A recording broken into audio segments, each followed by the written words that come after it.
Olá, amigos do canal Vista Pátria, quem fala é Alan Frutuoso. Não repare, eu estou meio doente, gripado, mas me comprometi em fazer esse vídeo aqui sobre a tal PEC 48, que foi propagada ontem como a PEC do semi-parlamentarismo.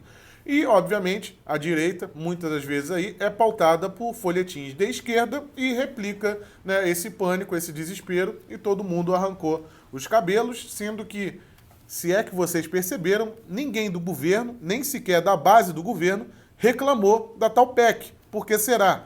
Pelo contrário, ela foi aprovada com ampla maioria, com apenas 2 votos contrários. Por que será, minha gente? Simplesmente porque a PEC vai de acordo com o que o governo quer, tá? A conta é fácil de fechar. Mas vamos por partes aqui. Primeiro, o maior pânico aí das pessoas é que é uma PEC que vem da Gleisi Hoffmann.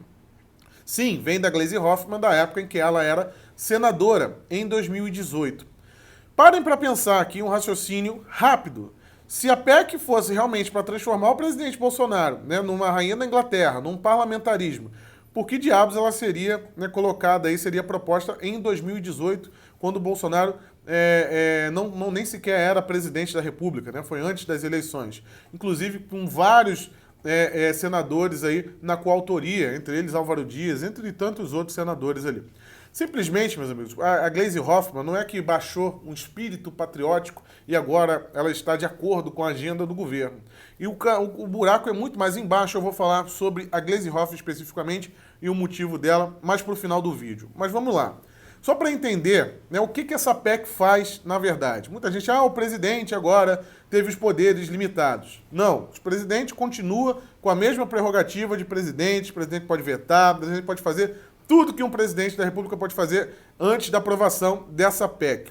O que muda aí é o seguinte: isso é um processo contínuo. Na verdade, essa PEC acaba funcionando como um complemento, né, daquelas emendas impositivas, né, que o governo é obrigado a passar a verba para o parlamentar e ele gasta esse recurso no município. Gente, como é que funciona isso? Basicamente, antes dessa PEC 48, o parlamentar, ele conseguia o dinheiro para poder aplicar no município, e esse dinheiro é aplicado como? 70% em investimentos, 30% em custeio. Esses investimentos podem ser, por exemplo, uma escola que precisa de uma reforma, uma ponte quebrada que precisa ser consertada, um asfaltamento, colocar meio fio, sei lá, consertar calçada, enfim, qualquer investimento que o prefeito precise fazer.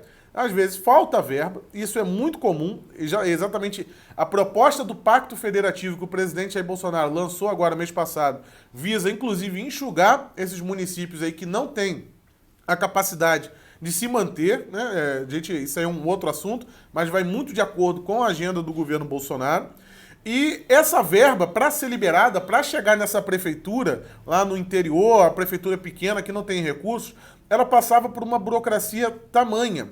E o governo Bolsonaro, o presidente Jair Bolsonaro, sempre falou, desde 2018, quando ele se propôs a ser presidente da República, que o lema dele seria mais Brasil, menos Brasília. Uma matéria recente da Gazeta do Povo, né, ele prometeu o seguinte: prometeu eliminar as barreiras e o repasse de dinheiro direto para os prefeitos. E ele fez isso, começou fazendo isso no governo, com a extinção do Ministério das Cidades. Entendo aí que há todo um ciclo que vai desencadear nessa PEC 48. E o que ela faz, de fato, é tirar o intermediário financeiro, que eram bancos públicos, que pegavam essa verba da emenda, saiu da União, passou pelo deputado, o deputado quer dar essa verba para o prefeito tal, lá no município dele, município que ele foi eleito, para construir uma escola, por exemplo. Aí o prefeito vai ter que apresentar uma série de certidões, uma burocracia tremenda, a Caixa Econômica vai soltando isso em parcelas. Além disso, a Caixa Econômica ficava com 12% do valor da emenda, então já diminuía o valor do montante que era recebido. Enfim, era uma burocracia que às vezes chegava até 3 anos para esse dinheiro chegar na prefeitura. Mudava o prefeito e o dinheiro não chegava para fazer a tal obra. Então, esse tipo de burocracia, esse tipo de entrave é que o presidente Jair Bolsonaro, né, quer acabar, né? E uma das medidas é o Pacto Federativo, e essa é a proposta, essa PEC 48, simplesmente ela vai agilizar esse processo de emendas parlamentares. Tá? Ela corta esse intermediário financeiro e elimina a burocracia. Inclusive, a proposta original tinha como ideia passar a fiscalização para os TCEs, né? O Tribunal de Contas Estaduais, mas isso teve uma alteração aí que veio do Major Olímpio e do Álvaro Dias. Então a fiscalização continua sendo com o TCU, o que dificulta um pouco essa fiscalização, porque às vezes o TCU demora a chegar nesses rincões, mas o mérito da matéria como um todo foi aprovado. O presidente Jair Bolsonaro não perde nenhuma prerrogativa. O orçamento impositivo, as emendas impositivas já existiam desde o início do ano, e as emendas individuais, isso já existe há muito tempo. Né? Então, não há motivo para essa histeria. E se vocês observarem, ninguém do governo reclamou. Pelo contrário, todo mundo votou a favor. Tá? Então, é fundamental aí que a gente possa entender um pouquinho do texto, da proposta do governo Bolsonaro para antes de sair, né, na histeria na internet. O presidente Jair Bolsonaro, muitas vezes ele falou, inclusive, em confiar nas pessoas. Ele quer que a fiscalização seja feita diretamente nos municípios, o que, de fato, é muito mais fácil de acontecer. Um Ministério Público, né, fiscalizar diretamente a Prefeitura, a Câmara de Vereadores, fiscalizar o uso daqueles recursos, do que o TCU lá em cima, né, completamente distante do que está acontecendo, colocar uma lupa nesse tipo de gasto. Então, basicamente, o que a PEC 48 faz é eliminar o intermediário financeiro, né, que travava os recursos e dificultava o acesso aos prefeitos, às prefeituras, e isso dificultava o acesso da população a melhorias na sua cidade, né? Melhoria na escola, no asfalto, na ponte, no esgoto, enfim, seja lá onde quer que seja. Mas por que a Gleisi Hoffmann, né, iria fazer um negócio desse? Gleisi Hoffmann agora virou uma favorável ao governo, a Gleisi Hoffmann quer melhorar o país? Não, gente, é muito simples. Tá? Ano que vem tem eleição municipal. Você está lidando diretamente com quem? Com prefeitos.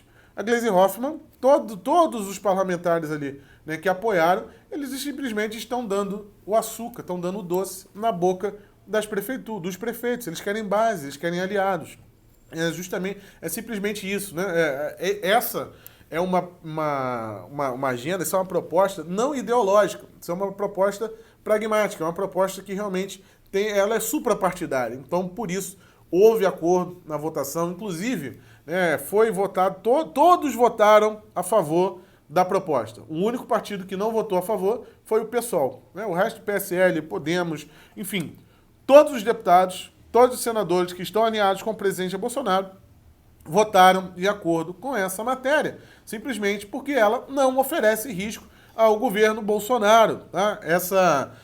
Simplesmente isso aí vai de acordo com o que o presidente Bolsonaro prega, tá bom? Então, menos histeria, não vamos nos preocupar com isso. Ontem teve a aprovação inclusive essa PEC já vai ser promulgada, né, já vai passar a valer para o próximo ano, mas ontem teve a aprovação do pacote anticrime do Moro, inclusive pacote anticrime que foi aprovado, né, como deveria ser aprovado mesmo, porque se o texto fosse alterado, se eles retirassem os jabutis no Senado, o texto voltaria para a Câmara e o Rodrigo Maia sentaria no texto. Então agora ele vai para sanção e veto presidencial e o presidente irá vetar, né, os pontos ruins aí que estão nessa proposta. Tá bom, pessoal? Espero não ter deixado nada de fora. Eu tô meio, como eu falei, eu tô meio gripado. Se eu deixei alguma coisa de fora, deixa aqui nos comentários as dúvidas de vocês.